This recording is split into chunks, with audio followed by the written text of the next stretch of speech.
Hello everyone, this is Bob and Threadbare, and welcome back to Sleeping Dogs. Now, you can see here I've got my racing jacket on. It provides a +5 damage resistance to bullets, so it's, mostly it just looks good. Also, I got the 2 remaining upgrades for the, North Point apartment. It's that, nice air conditioner, and that big stereo system. Also, I got the police scanner from one of my cop jobs.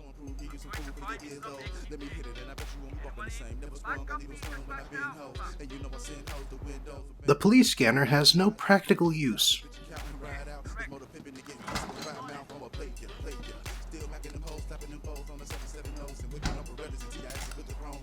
Alright, have a nice drink, and then it's back to the plot we go.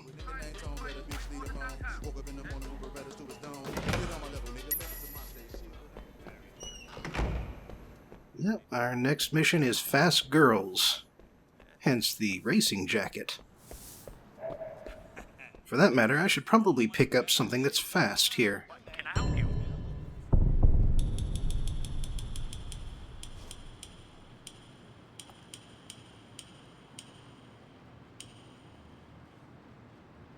Oh yeah, now that looks fast. Let's just make sure the paint job is appropriate too. Ooh, I like that shade of red.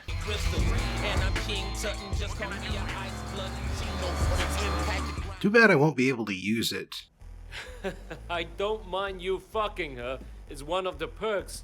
But she has to understand the consequences if she disappoints me. Are we clear? Of course, Sonny. You're not getting attached, are you? A man of your caliber? You don't need to worry about that. I hope not. Wait, come in. Have a drink. You ever fucked some famous pussy, Way? Not yet. Maybe one day. It's a trip, man, let me tell you.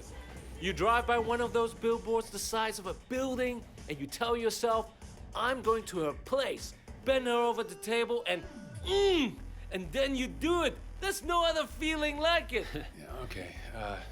Speaking of stars, I need to go pick up Vivian. Let Wade do it. You and I have more business to discuss. How about it, Wade? Think you can handle a smoking hot starlet for the day? Sure. As long as Ricky doesn't think I'm moving in on his territory. Nah, of course not. Here, take my car. You take good care of my little starlet. Go ahead and fuck her if you want. Just don't damage the goods. God damn, Sonny. Yep, like I said, I don't get to drive my fast car. I have to drive Ricky's fast car. It is fast, though. It's got that going for it.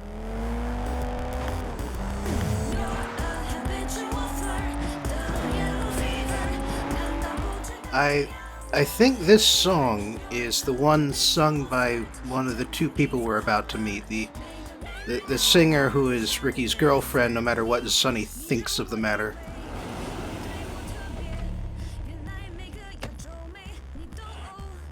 Jesus, dude, watch the car door.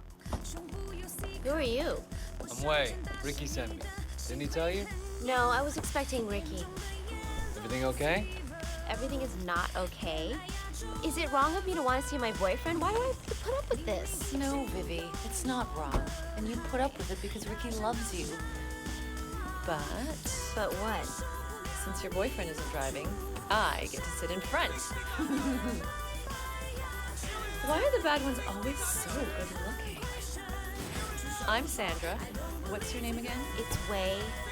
Ricky talks about him a lot. Oh, all nice things, I'm sure. And What the hell is going on in the background? Something like that. What do you have in mind? do you have steady hands at high speed? Yeah, absolutely. I mean, I can provide references if you like. Are you trying to talk him into one of those street races you always go on about?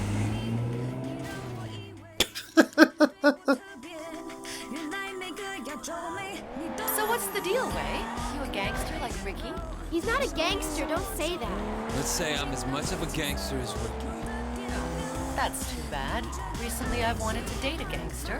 Well, maybe I'll see if I can find one for you. That would be nice. What's Ricky doing anyways? Why is he too busy? I don't know. Something with Sonny. Sonny? That guy's a creep and a perv. It's okay. What? What'd he do? Nothing. But he tried. I was at a party on Wallace Chul's yacht. I was like 16. I got so... Aw, damn. Apparently I can't even get close to the objective here. That's him. Pull up. Hi, Alex. How are you? Huh. This is your new boyfriend? Not yet. Why? Are you jealous? Of this guy? Hey, so Sandra says you like to race. How about it? Now, if you win, I'll let you take the girls home. Wait. I'm not sure how much that's worth. Okay, we race for the girls and 100,000. Sure. I'll take your money, too. You racing with the girls in your car? The extra weight will slow you down, idiot. Think of it as your head start, Alex. Because you're gonna need it. Think of it as your head start. I'll show him.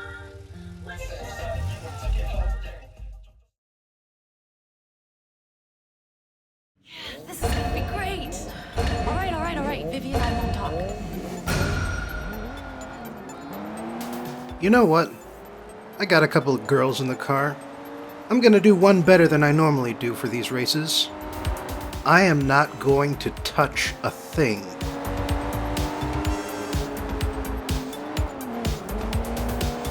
Yep. Even if that means losing speed. Not gonna touch a thing.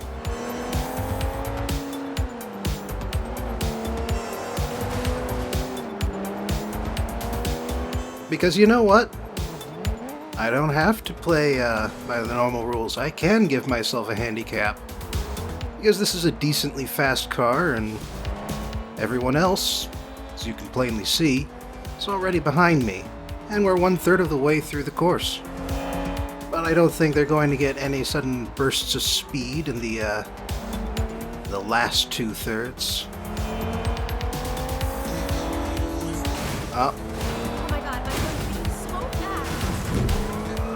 Well, guess I have to touch something here. But I won't touch anything more than I have to.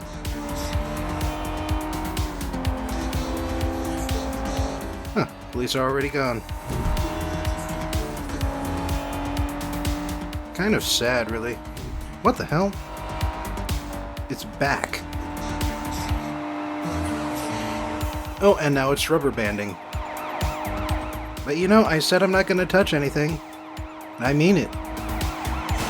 That means I'm not going to touch the police car either. Because I don't have to. You are out of control. I like it. Because eventually the rubber banding wears off. Eventually he runs into enough things and I'm not touching anything. So guess what that means? It means I got away from the police twice. And we're done.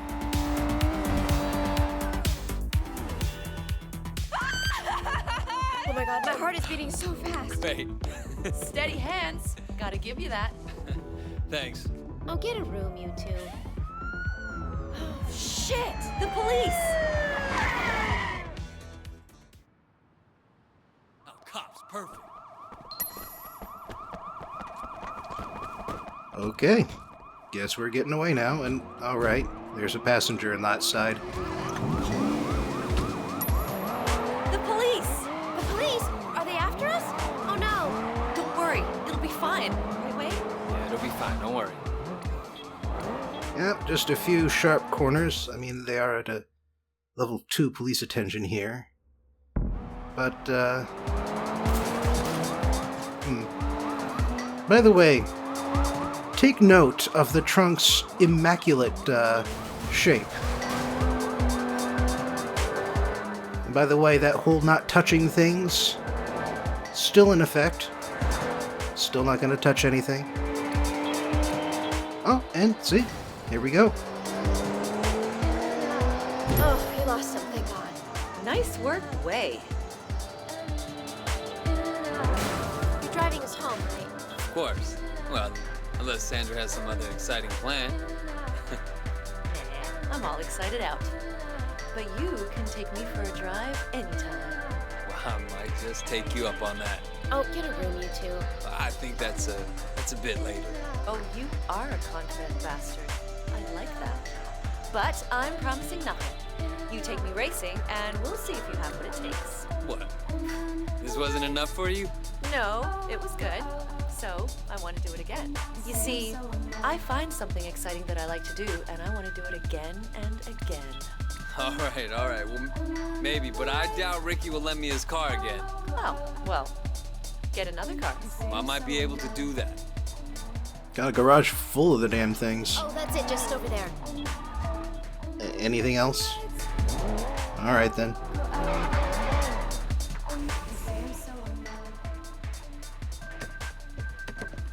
What happened to the trunk and when did that happen? That was fun, Way. Thanks. Anytime. Vivi, give Way my number and tell him he can take me out on a second date. Sandra says you can take her on a second date if you want. Yeah, I got that. Thanks. Thanks for taking us out today. It was my pleasure. But you didn't give Way her number.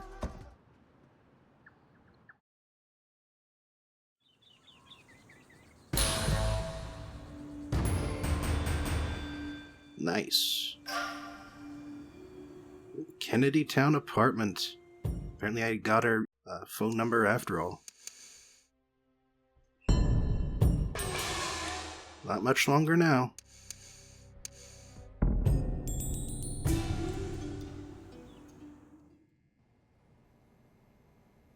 Alright, final apartment.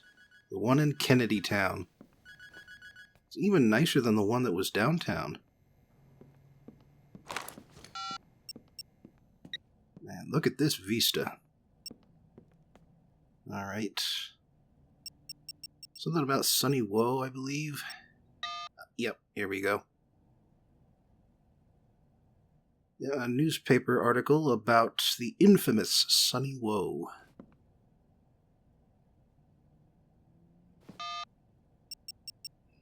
Now the Triads are using him, and he's using the Triads. Well, it's Eliana. I need your help. Yeah, sure. What's going on? My friend Katushka, she's gone missing. Nobody's seen her in a week. Katushka doesn't have a visa. She's illegal. Girls like her go missing all the time, but usually they don't have anywhere to go for help. I'll check it out. Would you? Oh, thank you.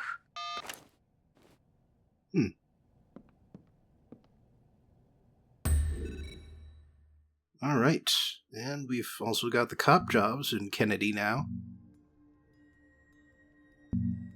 Main quest is just down the road, but we've also got the new case. That's what Ileana was talking about.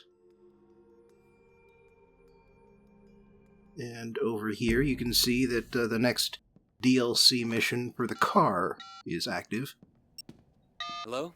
Ileana? Yes, who is this? It's Way. You gave me your number at K-Bar? I didn't expect you to actually call. Really? Well, I'd like to hang out. You free? Yeah, I'm off work in a little while. Can you meet me at K-Bar? Yeah, sure. I'll see you there. See you. I get the feeling that that call was supposed to happen before she calls Way for help. Oh, whoops. I didn't expect you to call. You literally just called me. Nice liquor shelves there. And this, well, obviously some fish need to go in here. Hopefully there's some around in the Kennedy Town area. And over here we've got the kitchen. Really a full-fledged kitchen, too. All it really needs is an island in the middle for some extra counters.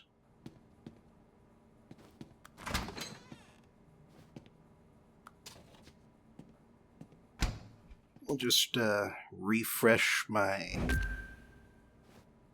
attack bonus here. Well, they've even got a patio outside. Too bad you're not actually allowed to go out onto it.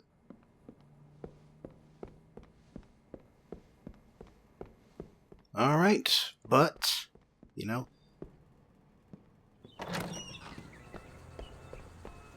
in spite of the strange order I'm doing things, apparently there are some other apartments in the same building.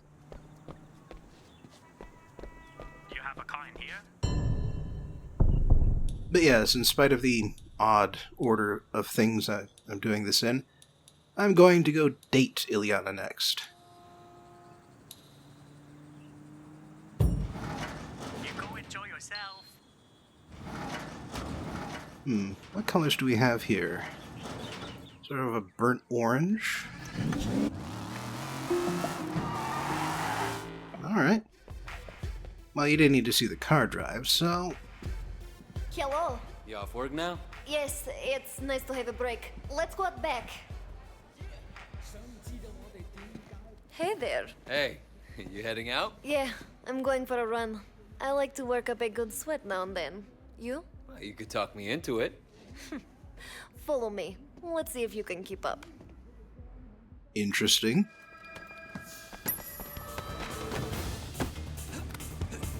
So, yeah, now I'm in a foot race with Ileana. Because she free runs for exercise. Fair enough. She's actually pretty good at it, too. Normally, people aren't quite this close to how good Wei is. Whoops. Still, it's not that hard to get ahead of her. The green tarp misled me. Damn it. Well, luckily, again, she takes the long way around some corners, and so when I get to the end here, I'm already back in front. Wow, you can really run. Have to keep in shape. Yeah, me too. Wait, you do this for fun? Yes. Well, what else do you do for fun? Are you coming on to me? Yeah. Is that okay? Yes, it's fine. I like it. Wait, let me show you something. Really? I've been thinking about this for a while. Let's do it. I really hope they got out of that dirty-ass alleyway before they took their clothes off. I mean, it doesn't look like they did, but I kind of hope they did anyway. And hey, lockboxes! Yeah, apparently Ileana free runs all across the city, so she knows where all the hidden lockboxes are. Which are, of course, hidden around the back alleys and streets of Hong Kong. So it makes sense.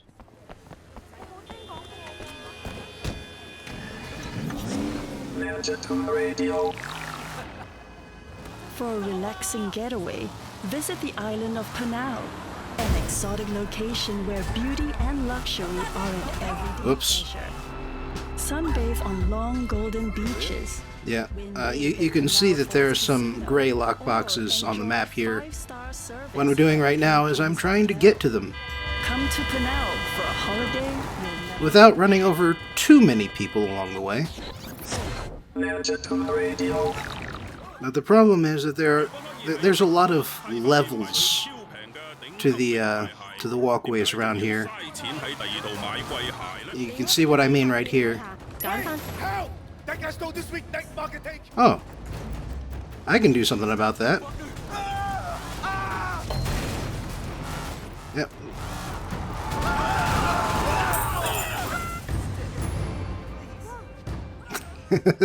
Fuck running after him. Alright, and I found two of the lockboxes I was looking for. This city's going to hell, man. Like it used to be. Let's go get Do. Standing over them corpses. Da da da da da.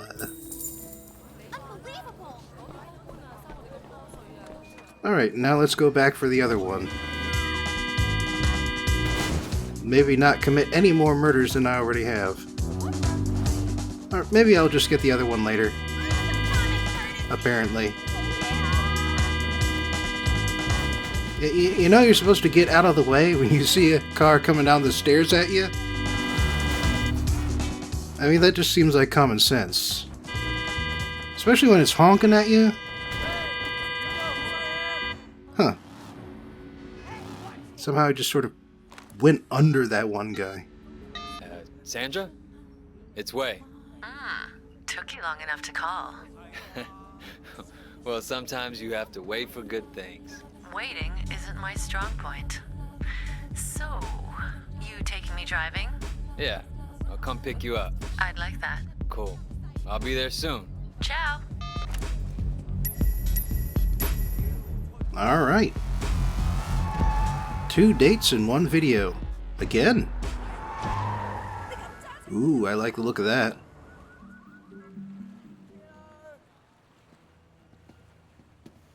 Wait! Over here! So, where do you want to go? I don't care. As long as we get there fast. Male gaze. Come on, speed up a little. Alright. She wants to go fast for a specific amount of time, and that's best accomplished on the highway. Good! Now let's go faster.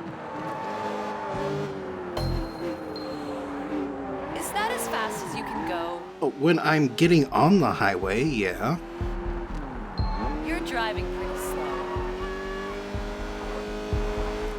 Okay, here we go. This car can go faster than this, right? Yeah, but not by too much. Now we're going somewhere! Yep, and now that we're at 30 seconds, I'll turn back. Yeah! Woo! Ah, crap. Yep. Just halfway out, halfway back. Faster! Oh. Okay, so it completely resets anytime you go too slow. Great! Fair enough. Good! Now let's go faster. This car can go faster than this, right? Not at this point. Now we're going somewhere!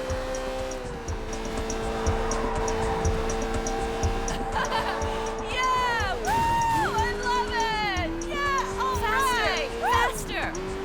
Man, she's going so fast she's talking over herself. Yeah! This is great! Good! Now let's go faster! This car can go faster than this, right? And we're done. Hang on. I got you. I just got a text from my dad. I have to go meet him. Can you drive me home? Yes, I can, except that that's not the right direction to go home. Well, luckily I was going the right way after all. Just need to finish going northwest to Kennedy.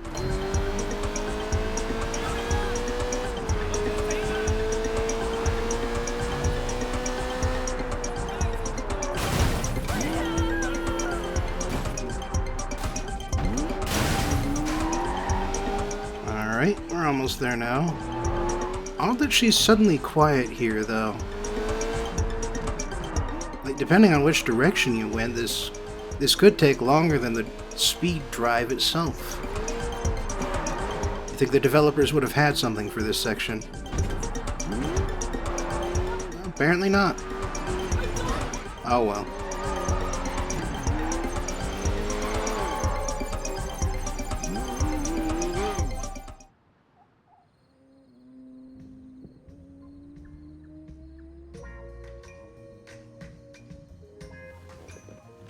Tell me, Wei. Have you ever had sex in a car? I grew up in California. What do you think? Oh, well, I'll take that as a yes. Well, what about you? Is that your thing? Oh, no, I don't like that. It's much too cramped, especially in a car like this. Limos are okay, though. Okay then.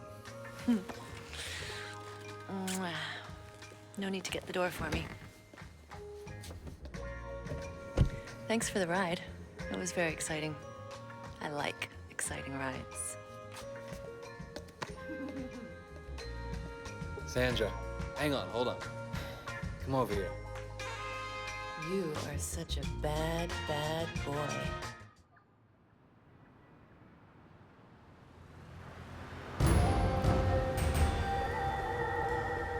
Alright. Oddly enough, she does not unlock any new collectibles. She unlocks the last 2 races.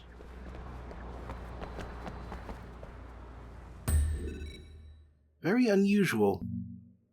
And they're both the interesting races, too, as you can see here.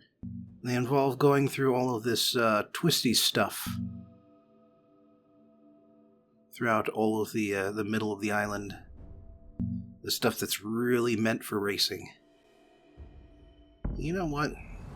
I might just show you guys. Hey, it's Wei. I need a car. A car? Takla! I'll be there right away.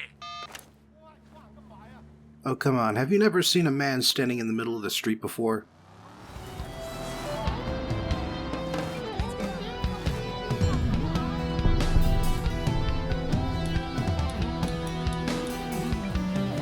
Yeah, they're both Class A car races.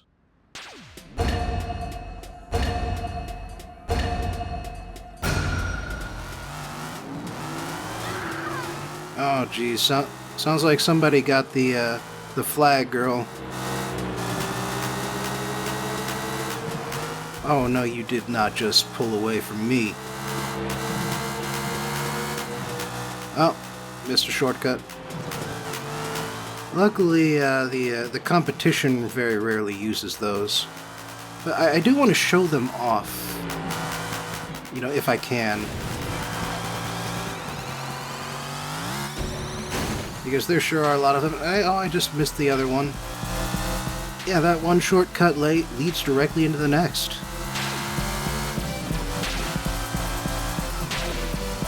I mean, I'm so fast and skilled enough at driving that I'm not going to miss or not going to lose any of these. I do want to show off the shortcuts, and that's the 3rd one I've missed. I guess you can already tell that there sure are a lot of them in this particular section. Well, at least I got that one.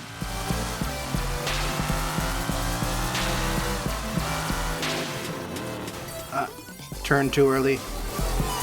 Luckily, everybody is ages behind me.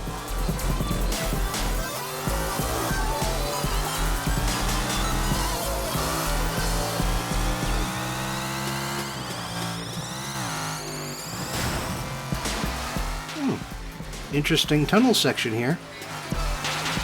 Half tunnel. It's along the edge of the mountain here.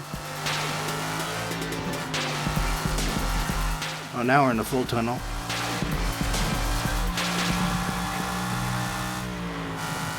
Yeah, you get some great views of the surroundings from here. Yeah, just look up. Enjoy the sights. Enjoy the skyline.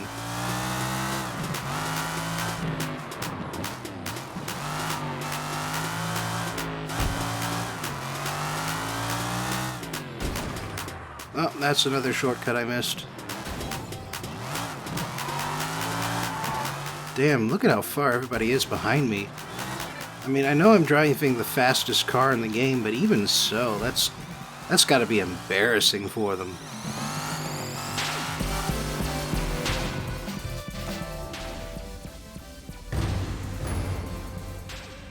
Damn! 56 seconds ahead. And hey, that's the other last race right over there.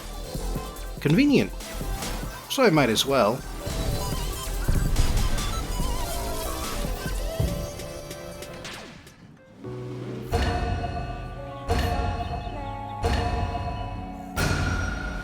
Remarkably sedate for being the last race of the game here.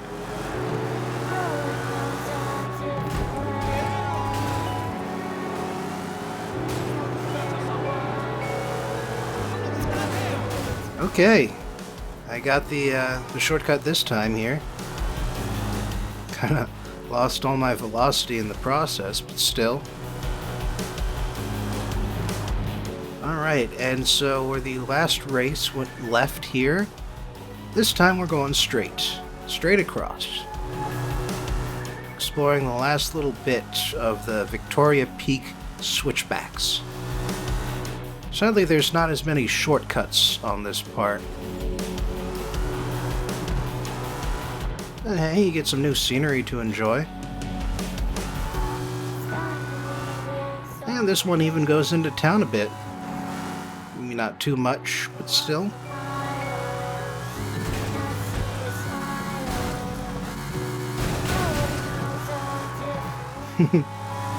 Don't think cars were supposed to go down that part.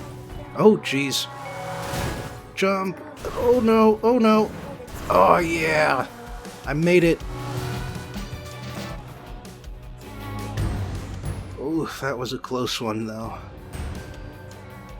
I still got a good 12, 13 seconds ahead of the competition. Hell yeah, that was the last race. I won them all. So, victory donuts. Today's film comes to us recommended by Douglas Elder. It takes us back to Hollywood once again. But you might just get whiplash because we're jumping half a century ahead from the glitz of the Golden Age MGM to a gritty modern picture released in 2011. The title of this movie is Warrior. The story about the story. So, at the rate things are going, I don't think anyone's going to recommend a boxing movie before the game is over, but Warrior is basically an American boxing movie, except with MMA, so I figure I'll use this segment to discuss the history of boxing in Hollywood movies. The first thing to understand about boxing movies is that they aren't really about boxing. I mean, they do have plenty of boxing in them, and the fight choreography is absolutely important, but the fights aren't what you take away from the theater. They're not like Mystery of Chess boxing, where the fights interrupt the plot every 5 minutes, and they're not like Jackie Chan's Police Story, where he came up with the set pieces first, and then created a story that could fit them all together. They aren't action movies, in other words. Boxing movies are dramas. Gentleman Jim is a 1942 movie starring Errol Flynn, and it's about one of the boxers who helped legitimize the sport in America. And it's mostly about the rise of both gym and boxing in the eyes of the American public. The Harder They Fall is the last film Humphrey Bogart ever made, and it's less about the action in the ring and more about all of the fight rigging and mob ties that plagued boxing in the 30s and 40s. Rocky, the first one, is a 1976 movie that has very little boxing in it, and is mostly a story about a small-time boxer making the most of his life and his once-in-a-lifetime chance to face a heavyweight champion. Raging Bull came out in 1980, and it's based on the real-life story of boxer Jake LaMotta and how he basically ruined his own life. Back when I covered the setup during my LA Noire LP, I said that boxing was an attractive sport for Hollywood because of the simplicity of the conflict. Two fighters enter the ring, they box each other and the match swings first one way and then the other, and you even get some short breaks where both the boxers and the audience can catch their breath. But if actual boxing movies are any indication, you need a lot more than the essence of conflict to create a feature film. You need dynamic characters, interpersonal conflict that doesn't go away when you punch it, and real personal stakes that ride on the result of the climactic boxing match. An action movie can get away with shallow characters and a thin plot, since the set pieces can keep the audience entertained. But there isn't quite enough action in a boxing match to get that kind of pass. Warrior was created by Gavin O'Connor, who directed, produced, and wrote the movie with the help of Cliff Dorfman, a screenwriter who had previously worked on Entourage. O'Connor has worked in films, television, and stage plays since the 90s, mostly in behind-the-camera roles like director, writer, and producer. Most of his films aren't the crowd-pleasing blockbuster types, but he got a lot of recognition in the film festival circuit, and in 2004 he directed Miracle, the hockey movie about the time the USA beat Russia in the 1980 Winter Olympics. So a movie about MMA fighters wasn't that far off from his comfort zone. The first lead actor of Warrior is Tom Hardy. I've mentioned Tom Hardy before, back when I covered Inception, and Warrior just so happened to come out a year later. To play the role of Tommy Riordan, Hardy put on 28 pounds of muscle, not to mention an American accent, and his new physique also came in handy when he played Bane in The Dark Knight Rises in 2012. Tommy's brother Brendan was played by Joel Edgerton, a man with a less impressive resume, but who played Uncle Owen in the Star Wars prequels, and who most recently played the Orcish officer Nick Jacoby in the Netflix film Bright. The third star is Nick Nolte, who portrays the father of the two brothers. Nolte has a very long and stormy career in both television and film, and in this case, the part is a rather uncomfortably close fit, since both Nolte and his characters struggle with addiction. Warrior was a commercial flop, only making back $23.1 million on a $25 million budget. But it was also a critical darling, and Nick Nolte received an Oscar nomination for Best Supporting Actor. According to the critics, the plot is old-fashioned, but the actors pull it off. But why don't we take a first-hand look at the story? The movie begins with the protagonist, Tommy, reuniting with his father on the front step of his father's house in Pittsburgh. It's been a while. Tommy brought a drink for his old man, but the old man, Paddy, smiles and says that's not for him anymore. The two head inside and catch up. Paddy was a drunk, a womanizer, and a man who would beat his sons and his wife. But 3 years ago, he found religion and gave all of that up, much to his son's surprise. Tommy is especially not happy about the religion part, since Tommy's mother was religious even when Paddy beat her. She was religious when she took her son and ran away, and she was religious when she got sick and died because she had no health insurance. We cut to Philadelphia, where a man named Brendan and his wife are holding a big birthday party for their daughter Emily. We learn that Brendan is a physics teacher who also likes to fight, but not much more than that. Tommy heads down to a gym he used to train at, and while the ownership has changed, he decides to do some training for old time's sake. He sees an MMA guy training in the ring, and when the trainer offers $200 to get a decent opponent to show up quick, Tommy steps up. He then beats the crap out of the fighter, Pete Mad Dog Grimes, ending the bout with a knockout in a single round. Incidentally, someone watching decided to record the fight on his phone.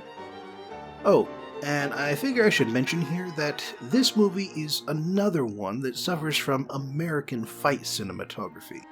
It has a lot of quick cuts, reaction shots, and unsteady cameras that make it hard to enjoy the fight choreography. We then stop by with Brendan again, and it seems as though he's in trouble. He had to remortgage his house to pay for his daughter's heart surgery, and after his home got revalued, he is now underwater on his loan. That means he owes more to the bank than what the house is worth.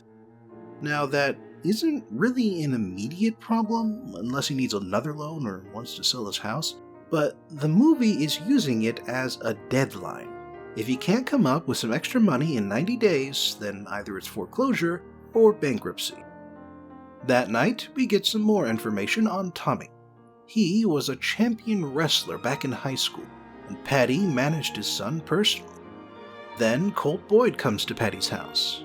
Boyd is Grimes' manager, and it turns out Grimes is a national middleweight contender, so Boyd is interested in managing Tommy. But Paddy tells Boyd to speak to Tommy, since Tommy doesn't live there, even though he wrote the address on his sign-up sheet. Back with Brendan, we see that he doesn't just like to fight. He fights in outskirts MMA matches to help make ends meet. Fights he didn't tell his wife about, since she made him stop fighting when they had their first kid. When she finds out he's fighting again, she tells him she'd rather lose the house than let him continue. But Brendan feels differently. Tommy meets with Paddy at a diner. Tommy wants to fight in an MMA tournament organized by Sparta. It has a winner-take-all $5 million prize, which means the losers get nothing, instead of the smaller prizes organizers usually hand out to the other fighters. But Tommy needs a trainer. As much as he hates his dad, he knows the old man is good at training. So he asks for Paddy's help on the condition that they don't do anything else. But Paddy has some conditions of his own. Tommy is using pills, probably some opioid painkiller or another, and he'll have to go cold turkey and start eating right if his dad is going to train him. Meanwhile, the high school Brendan works at found out about his fighting, and so they've suspended him without pay. He'll probably get his job back eventually, but at this point, he needs to fight to keep the family afloat. We now cut to a U.S. Marine camp in Iraq. A soldier named Bradford sees the video of Tommy beating up Mad Dog Grimes, and he recognizes him, since Tommy was a Marine until recently. Brendan gets in touch with his old trainer, Frank, and he lays it all out for him. Frank's a good friend, but he's worried since Brendan is well over 30, and he was never a top-tier fighter even when he was younger. Still, while Frank is busy training a guy named Marcos Santos for Sparta, he's fine with Brendan using his gym to train. When Brendan gets home, Paddy is in his car waiting for him. Brendan is Paddy's other son, Tommy's older brother, and it's not really a twist if you've been paying attention to last names. Brendan didn't run away with Tommy and Paddy's wife, but he does have the same low opinion of his father. Paddy drove over to say that he's been 1,000 days sober now, and that Tommy's back, and to beg forgiveness from the son he neglected when he was a drunk. Brendan says he forgives Paddy, but he doesn't invite him in. And now we cut to El Paso, Texas, and we find out why Tommy wants to win the Sparta Prize. He had a close friend named Manny who died in Iraq, and he wants the money to support his friend's wife and 2 kids. We now enter the montage phase of this sports movie, although it's also something of a collage, as we see shots of Tommy and Brendan pop up over each other, along with some sports anchors playing themselves, talking up a big Russian dude named Koba, played by Kurt Angle. During the montage, Brendan starts beating Marco in practice matches, so when Marco gets a training injury, Brendan volunteers to take his place at Sparta. And, against his own better judgment, Frank accepts. The Sparta event begins, and the 2 brothers see each other across a crowded lobby for the very first time. Tommy walks out the door when he sees Brendan, and later on, a news report shows Bradford from Iraq talking about how Tommy saved his life by ripping the door off a tank. Paddy gets Tommy to watch this, but Tommy gets upset and leaves the hotel. He walks onto a quiet Atlantic City beach, and Brendan happens to be there too. It's an awkward reunion, since the 2 of them haven't spoken since Tommy left, and they both hate each other for going their separate ways, and neither understands how the other one has suffered since then. The tournament begins with Tommy versus some other dude, and Tommy knocks the guy out with 1 punch, which is rather unusual. 1-hit KOs happen in MMA, but they're usually delivered by a foot. Now, Brendan's too old to rely on power, so when his turn comes, he has considerably more trouble until he gets into grappling range in the second round and pulls his opponent into an arm lock. The second match goes much the same. He takes the beating, waits for an opportunity, and then gets an arm lock that makes his opponent tap out. Then Tommy gets his second match, and he beats his opponent senseless. The first night of fights are over, and Paddy goes to the slot machines, where Tommy is whiling away the night. Tommy admits to Paddy that he was trying to desert when he happened across the tank that needed help. When Paddy tries to reach out again, Tommy throws his coins in his father's face. So, Paddy gets drunk and starts rambling. When Tommy finds him that morning, he calms him down and puts him to bed. The second night begins, and a bunch of Marines show up to cheer Tommy on. The fight is a rematch against Mad Dog, naturally. But Mad Dog fares even worse this time, and Tommy gets a first-round KO once again. Then it's Brendan against Koba, who seems to be going for an Ivan Drago vibe. especially since Brendan's wife has shown up for the fight, and his whole school is cheering him on back in Philadelphia.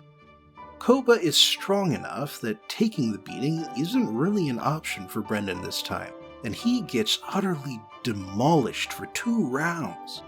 But when Frank reminds Brendan of the stakes, he starts throwing Koba around, getting him into an arm lock, and then a knee bar, pulling and pulling until Koba taps out. Before the final fight begins, CNN discovers Tommy's real last name, and that he went AWOL after the friendly fire incident that killed his friend Manny. The military police show up to put Tommy in custody, but they let the final fight continue since Tommy's pledged to give the $5 million to Manny's widow. The final fight between the 2 brothers begins. The first round goes the way you'd expect by now. Tommy goes in swinging, and Brendan takes the beating. In the second round, Brendan gets in a few shots of his own, but Tommy still dominates. But by the third round, Tommy's getting tired, and so Brendan turns a beating into a wicked arm lock that almost dislocates Tommy's shoulder.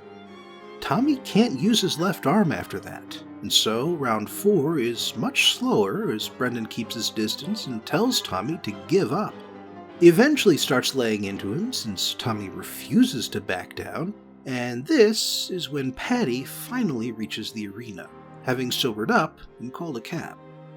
For the 5th round, Brendan knocks Tommy down and gets him into a chokehold, and he tells Tommy, "I'm sorry and I love you," until Tommy finally taps out. With the fight over, the 2 brothers are finally able to reconcile, though they leave their father behind. And we don't really find out what happens after that, since the last shot of the movie is the 2 of them walking out of the arena together. The end. The analysis. Warrior is an old-fashioned movie in a lot of ways. The themes are brotherhood, sports, and fighting, all of which is as old as drama itself. Half the movie takes place in Philadelphia, which has to be a reference to Rocky, especially since Kurt Angle's character is an unapologetic ripoff of Ivan Drago. Plus, Tommy is wearing Rocky's hat and hoodie throughout a lot of the film. But Warrior is old-fashioned for more than just the themes, and it extends farther than just the Rocky references. The musical motif is Beethoven's Ode to Joy, and I think someone on the production team must have read the original poem because the ode is all about brotherhood and how we all stand as equals under a loving God. Also, Patty listens to audio tapes of Moby Dick throughout the movie, and the passages we hear are less about Ahab's mad lust for revenge and more about the crew's increasingly panicked reactions to Ahab's obsession. Melville's book is about the self-destructive nature of revenge and obsession over past wrongs, and Warrior is about the same thing. Both brothers have suffered. Tommy lost his mother, lost his brother in arms, and he has to go to prison for desertion. Brendan built a life for himself, but he was the neglected son. He also lost his mother and didn't get to say goodbye. His daughter almost died, and he's about to lose his house because saving her was so expensive. And he got suspended without pay from his job because of how desperate he is for money. Maybe one of them suffered more than the other, but that doesn't matter, because both of them are so wrapped up in their own pain that they refuse to understand each other. Nor can they accept that their father has realized what a terrible person he's been and is trying to change. There's a strong undercurrent of religion in Warriors, Christianity in particular, and that's because forgiveness is one of the central tenets of Christianity. As I've said before, forgiveness is not about letting criminals get away with their crimes. It's about letting go of your own past injuries.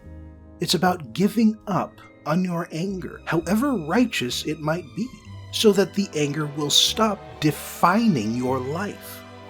That's what happened at the end there. That's what it meant for Tommy to tap out. Tommy was quiet throughout the movie, but he was resentful, closed off, and he lashed out with his words even though he rarely raised his voice. And while Brendan also hadn't really forgiven his father, he hasn't let his anger consume him.